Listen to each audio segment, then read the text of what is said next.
Vamos dar continuidade então?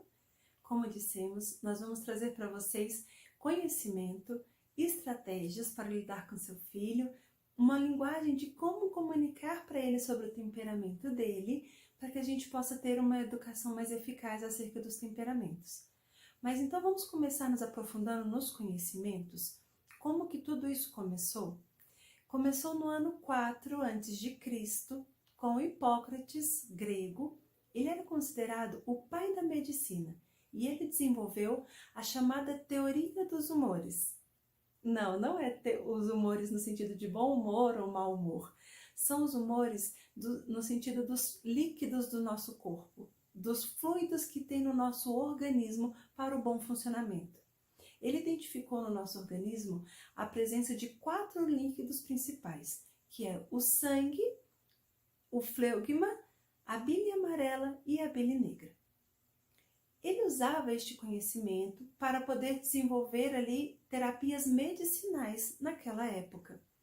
E ele foi percebendo aos poucos que estes líquidos tinham uns traços específicos, sendo o sangue considerado como úmido e quente, sendo a fleugma considerada como úmida e fria. Fleugma é essa mucus, né? Esses líquidos que nós temos presente no nosso sistema respiratório, na nossa boca, essas partes que são mais presentes na mucosa, dando essa sensação ali de prazer, essa sensação de umidade, essa sensação de relaxamento. E temos também a bile amarela, que ele considerou como quente e seca, né, como se fosse o traço do vinho ali seco. Ele identificou que as pessoas com estes fluidos também tinham algumas características, não com estes fluidos, né, mas que estes fluidos provocavam nas pessoas algumas características específicas, que aí a gente vai entendendo um pouco mais por que chegou nessa concepção. E tem a bile negra. A bile negra é o líquido que ele considerava como seco e frio. E ele é produzido ali no baço, no estômago, e ele tem esse traço seco e frio, e foi um pouco assemelhado ali com a pessoa do temperamento da terra, melancólico. Com o tempo, ele foi percebendo que o sangue deixava a pessoa mais animada. O sangue dava essa sensação de quentura, de ânimo, né, de alto astral. Então, já dá para perceber ali como um elemento sanguíneo. O fleugma dá essa sensação de relaxamento, como eu falei, dessa sensação de prazer, essa sensação de uma umidade, porém uma umidade que ela é mais reservada para dentro, pois estão ali nas nossas mucosas, né? Estão ali bem presentes, mas sempre na parte interior. E ele foi percebendo que isso causava nas pessoas uma calma, uma tranquilidade. Ele percebeu também que a bile amarela trazia uma irritabilidade nas pessoas, dava um certo sentimento de ira. E que a bile negra tinha esse traço concentrado, seco, mas também frio, ali de reserva, sabe? Que estava ali sempre num aspecto mais concentrado e mais reservado. Que ali a gente já pode ir assemelhando com as pessoas o temperamento mais melancólico, trazia uma certa tristeza, uma certa melancolia. Ora, ele percebia tudo isso, mas a sua teoria dos humores para tratamento da medicina, da saúde das pessoas, foi ficando obsoleta. Foi sendo ultrapassada pelas novas medicinas, pelas medicinas mais modernas. Essas teorias, então, já não foram mais sendo utilizadas para o tratamento da saúde das pessoas.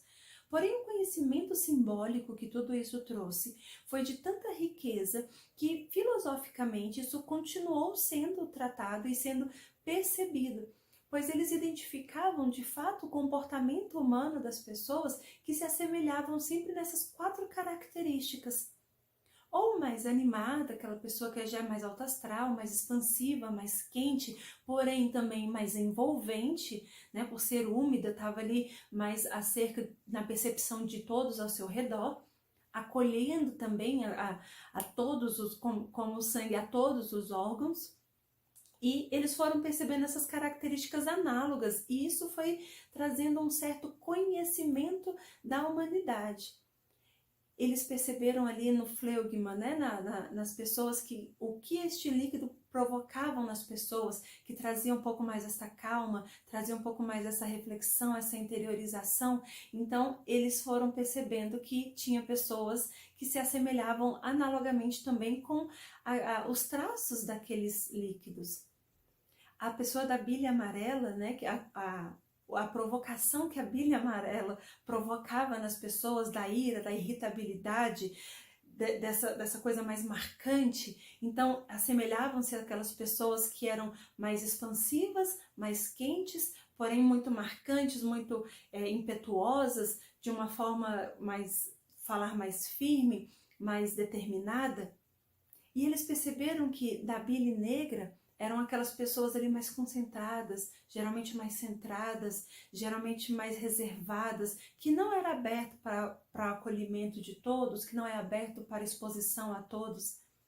Tudo isso foi sendo transformado ao longo do tempo e filosoficamente, simbolicamente, encontrou-se inclusive uma identificação com toda a criação, com os traços que estão presentes em toda a criação. Como assim? Veja que são 4 líquidos presentes no corpo humano, ou seja, no corpo criado por Deus, que se identificava ali em certas características que se assemelhavam, de repente, com as 4 estações do ano, com as 4 fases da lua, com a própria estrutura da natureza de nasce, cresce, reproduz e morre. Então, tudo imprimia essa simbologia dos 4. Se você tiver interesse depois de pesquisar mais sobre isso, você vai percebendo como que o nosso universo criado, ele é cíclico e geralmente ele gira em torno de 4 impressões. Então, isso não foi ignorado. Muito pelo contrário, isso foi sendo avançado e até hoje é muito considerado pelos médicos, pelos psiquiatras, pelos psicólogos, para o conhecimento humano. Porque de fato serve para nos ajudar a identificar determinadas características que nos ajudam a aproximar desta relação íntima das pessoas. Ora, Fernanda, então o temperamento está no nosso corpo. Como disse Antônio Rui Marim, é um traço fisiológico, está na nossa biologia, então tem um exame para identificar os temperamentos? Dá para ir no médico e fazer um exame que vai determinar então qual que é o meu temperamento? Não, não tem. Isso foi uma percepção que foi ficando através de uma simbologia, de uma filosofia de como identificar ali esta percepção da realidade, da criação do ser humano com toda a criação, do comportamento do ser humano com o comportamento de tudo aquilo que é vivo, que é natural, que é criado por Deus. Então calma, não vai sair fazendo nenhum exame porque não vai conseguir identificar. É mais fácil você usar como os filósofos bem usam, como os médicos hoje usam dessa ciência para começar a compreender certos comportamentos. Como assim, Fernanda? Não está facilitando, né? Porque se é fisiológico, se é biológico e isso está no nosso corpo, como assim vai ajudar a compreender essa intimidade do ser humano? Ora, tudo o que nós somos numa integralidade, está inteiramente unido, inteiramente unificado.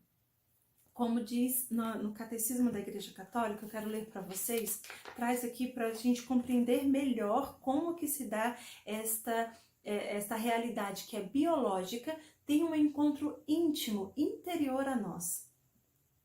A unidade da alma e do corpo é tão profunda que se deve considerar a alma como a forma do corpo, ou seja, é graças à alma espiritual que o corpo constituído de matéria é um corpo humano vivo. O espírito e a matéria do homem não são 2 naturezas unidas, mas a união deles forma a única natureza, que é o homem.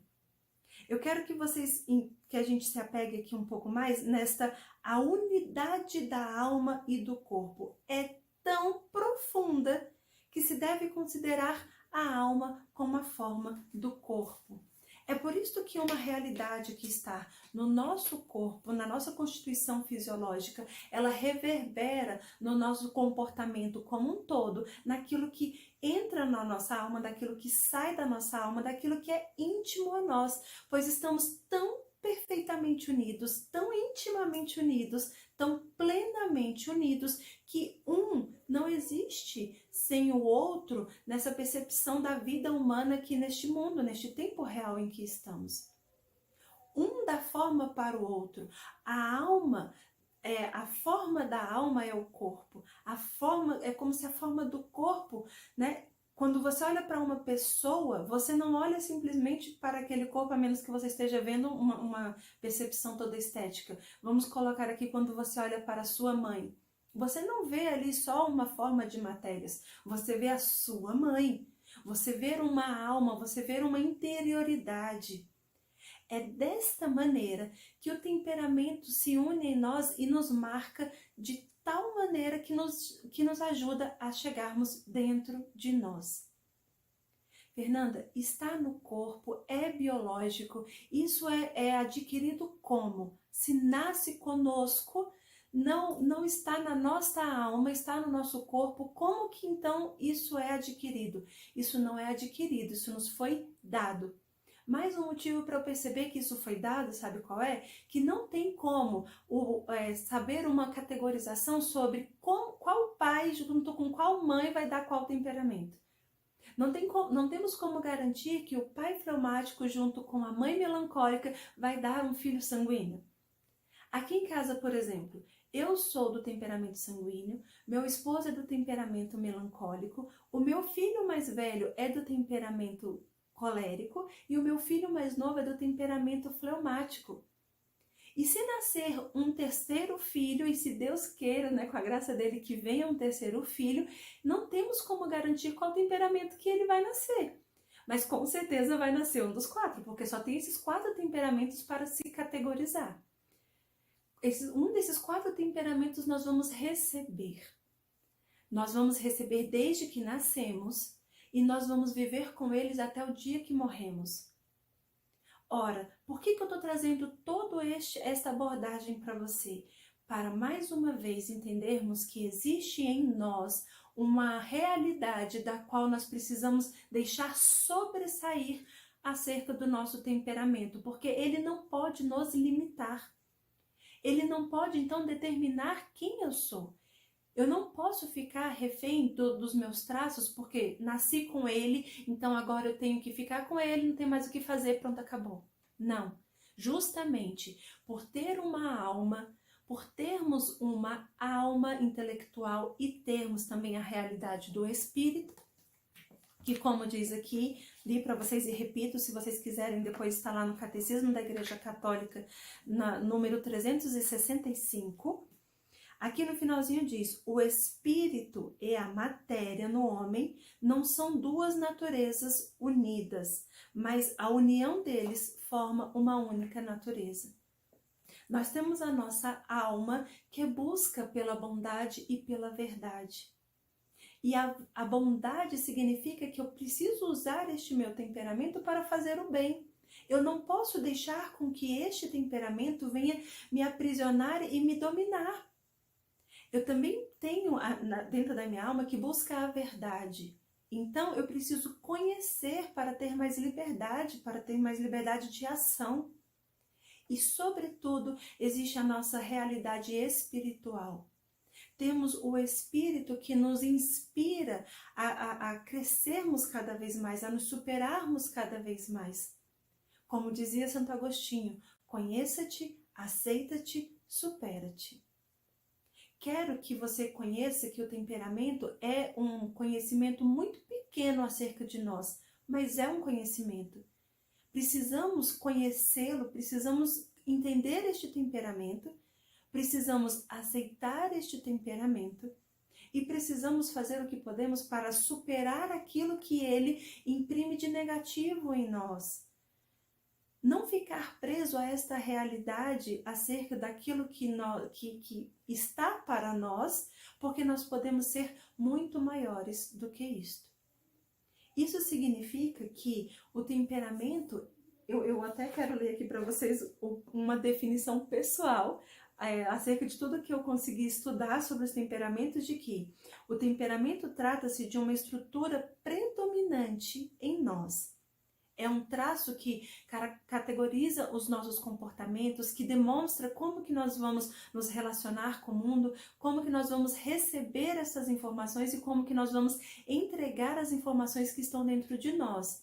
É uma estrutura que geralmente você percebe, nossa, a pessoa do temperamento colérico é mais irritadiça, né? Ela tem ali a presença, um traço semelhante à bile amarela, um traço semelhante ao fogo.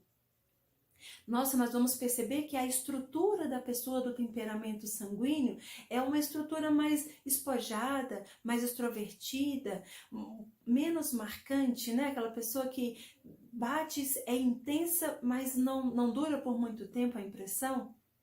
É a mesma impressão ali do sangue, que ele é dinâmico, corre todo o corpo. É a mesma impressão ali do ar que passa às vezes, de uma forma que a gente nem consegue perceber. O ar está em todos os momentos, mas a gente só o percebe quando ele muda a sua intensidade, não é? A gente vai perceber ali as pessoas do temperamento melancólico, que tem uma estrutura um pouco mais concentrada, um pouco mais rígida, um pouco mais interiorizada, como a bile negra, que tem aquele traço seco e frio, como a terra, que é seca, que é estática e que é fria. Nós temos também a pessoa do temperamento fleumático, que tem os traços em si mais despojados, mas também mais reflexivos, mais interiores. Aquela pessoa que tem um traço mais aconchegante, aquela pessoa acolhedora, aquela pessoa que está sempre disponível para adentrar contigo no mais profundo, que você possa permitir que ela entre. Que tem o mesmo traço da fleugma, né, que está no nosso sistema respiratório, nas nossas mucosas, que tem o mesmo traço da água, que está ali no lugar dela, concentrada, que está sempre adaptada aonde está, e quem entra na água permanece ali totalmente envolvido. Então a gente vai percebendo que isso é uma estrutura, imprime em nós uma estrutura de comportamento. Isso não está para a nossa escolha, é dado por Deus. Portanto, isso também não me define, porque é algo que Deus me deu, mas não é quem eu sou. Faz parte da minha constituição. Eu preciso, portanto, acolher, para a gente não cair, inclusive, nas heresias como tiveram de não me lembro aqui, perdão, agora eu não lembro o nome da heresia das pessoas que tinham o corpo como algo ruim, porque o corpo nos aprisiona a alma, deixa a alma ali como que castigada. Não, isso não é uma verdade. O temperamento também não é algo ruim, não te é imposto como um castigo. Então precisamos conhecer, precisamos acolher o nosso temperamento, aceitar que ele nos é dado por Deus e perceber o que nós podemos fazer com este temperamento, para que possamos assim superar este temperamento, para que possamos assim sermos maiores do que qualquer outra estrutura, porque somos livres, porque somos seres intelectuais, seres que podem agir segundo a sua vontade, não segundo os seus impulsos. Desta forma, nós vamos perceber como que o temperamento ele começa a reagir em nós. E aqui eu quero deixar para você esta deixa do que nós vamos tratar na próxima aula. Vamos perceber como que o temperamento age no nosso dia a dia. Como que ele influencia de fato e como que ele opera e como que nós podemos então operar através do nosso temperamento, tá bom? Muito obrigada, foi muito bom estar com vocês por mais essa aula, te aguardo na próxima aula.